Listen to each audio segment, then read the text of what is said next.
Hello guys, আমি Neha. Welcome to my channel Neha lifestyle. তো তোমরা সবাই কেমন আছো? আশা করি খুব ভালো আছো, আর আমিও খুব ভালো আছি। আজকে সকালবেলা ঘুম থেকে উঠে দেখছি ফ্রিজে অনেক কটা ভাত রয়েছে। তো ভাবলাম প্রতিদিন তো এমনি ভাত দিয়ে লঙ্কা পেঁয়াজ দিয়ে খাই। তো আজকে একটা ভাতের একটা রেসিপি করা যাক। এর আগেও আমি 2-3 বার খেয়েছি, বেশ ভালো লেগেছে। ভাত ভাজা, তোমরা কম বেশি সবাই নামটা বেশ জানো, অনেকেরই প্রিয় খাবার একটা। মানে ভাতটা ফেলে দিয়ে কী লাভ বলো? তো যাই হোক, নতুন টেকনিকে একটুখানি রাইসটা করা যাক। তো এখানে আমি কিন্তু দেখো পেঁয়াজ কুচি নিয়েছি, আর নিয়েছি কিন্তু শুকনো লঙ্কা নিয়েছি, তোমরা চাইলে কাঁচা লঙ্কাও দিতে পারো। আর কিন্তু নিয়েছি ডিম, আমি মানে এটা এগ রাইস করতে চাইছি আর কি। তো যাই হোক, এখানে দেখো আমি কিন্তু পরিমাণ মতো নুন হলুদ সব দিয়ে দিয়েছি। আর তারপরে দেখছি পেঁয়াজটা বেশ একটু মজে গেছে, মজে যাওয়ার পরই কিন্তু আমি দিয়ে দিয়েছি এখানে ডিম। হ্যাঁ, ডিমের ওপর কিন্তু মাস্ট তোমরা এটা দেবেই, নুন আর হলুদ, এটা কিন্তু স্কিপ করলে হবে না। আর দেখো তারপরে কিন্তু ভালো করে মিক্স করতে হবে, যেহেতু ডিম একটা আস্তা খাবার জিনিস, গন্ধ লাগবে। ভালো করে মিক্স করবে, যতক্ষণ না ডিমের গায়ে পেঁয়াজগুলো লেগে যাচ্ছে ততক্ষণ তোমরা কিন্তু ভালো করে মিক্স করবে, ঠিক আমি যেইভাবে করেছি। আর একটা কথা বলছি, তোমরা কিন্তু রাইস অনুযায়ী সব জিনিস নিয়ে, নয়তো কিন্তু খেতে একদম ভালো লাগবে না।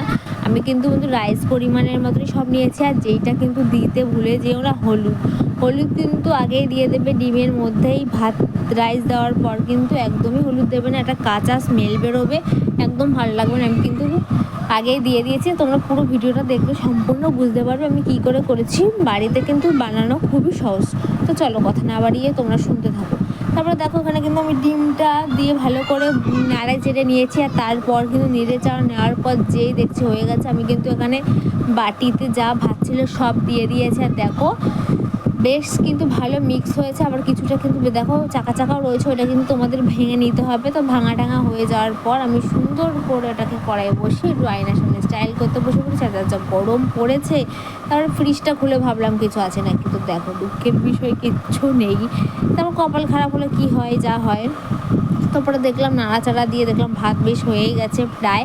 এই দেখো ভাতটা কিন্তু ঠিক এরকম ঝুরঝুরা হবে, একটু তেল হবে। আর অয়েলি হচ্ছে, কারণ আমি কিন্তু তেল দিইনি, তেল ভাতের সাথে দিয়েছি কিন্তু হলো ঘিয়ের জন্য কিন্তু এরকম অয়েল লাগছে। তারপরে ভাত নামে আবার বসিয়ে পড়েছি, দিয়ে হলো তেল, আবার মাছ ভাজবার। গাইজ একটা কথা বলছি, আমাদের কালকে রাতে গ্যাস শেষ হয়ে গেছে, যেই কারণে স্টোভে রান্না করছি, ওটা দেখে তোমরা কিছু মনে করো না। তো যাই হোক, এখানে কিন্তু মাছ নিয়ে বসে পড়েছি দেখো। আর মা এখন মাছটা ধুতে গেছে। আর তারপরে দেখি বোন চলে এসছে স্কুল থেকে খিচুড়ি আর ডিম নিয়ে। বাবা, আজকে দেখো কত খাবার। তো যাই হোক, আমি কিন্তু খিচুড়ি খুব একটা ভালোবাসি না, ডিম সিদ্ধটা ভালো লাগে। কিন্তু বর্ষাকালে আবার কে না ছাড়ে বলো।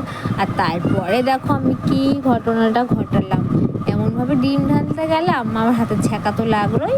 এমনকি আমি দিলাম থালাইয়ের মধ্যে ক্যান্ডার ফেলে। তো যাই হোক, তারপর উদ্ধার করলাম গাছটা। তারপরে মা শর্ট করে আমাকে বললো, মনার কড়াই দিয়ে খুব ধোয়া বেড়েছে, তাড়াতাড়ি করে ভাজ। তারপরে আমি কিন্তু ছোট মাছ ছিল, আমি কিন্তু সব একবারেই দিয়ে দিয়েছি। 2টো মাছের নাম জানি, এখানে ছিল 2টো তেলাপিয়া, আর বাদ বাকি মাছের নাম আমি জানি না। তারপরে ছোট মাছ দেখে আমি সব কিন্তু কড়াই একবারে হরিবোলভাবে দিয়ে দিয়েছি। আর আজকে তোমরা মেনুটা দেখতেই পারলে, এদিকে ছিল ঘি দিয়ে এগ দিয়ে ভাত ভাজা, আর ছিল ডিম সিদ্ধ, আর খিচুড়ি, আর ছিল মাছ ভাজা। দেখো মাছ ভাজাটা গাইস একটু স্কিপ করে যেও, ভালো হয়নি মাছ ভাজাটা। যাই হোক, ছোকলা উঠে গেছে। তারপরে ভাত ভাজা দিয়ে মাছটা খেয়ে যা শান্তি লাগলো, আমার কিন্তু বেশ ভালো লেগেছে খেতে। আর অয়েল হয়েছে কিন্তু, মানে ঘিটার জন্য। তো যাই হোক, আজকের ভিডিওটা এই পর্যন্ত।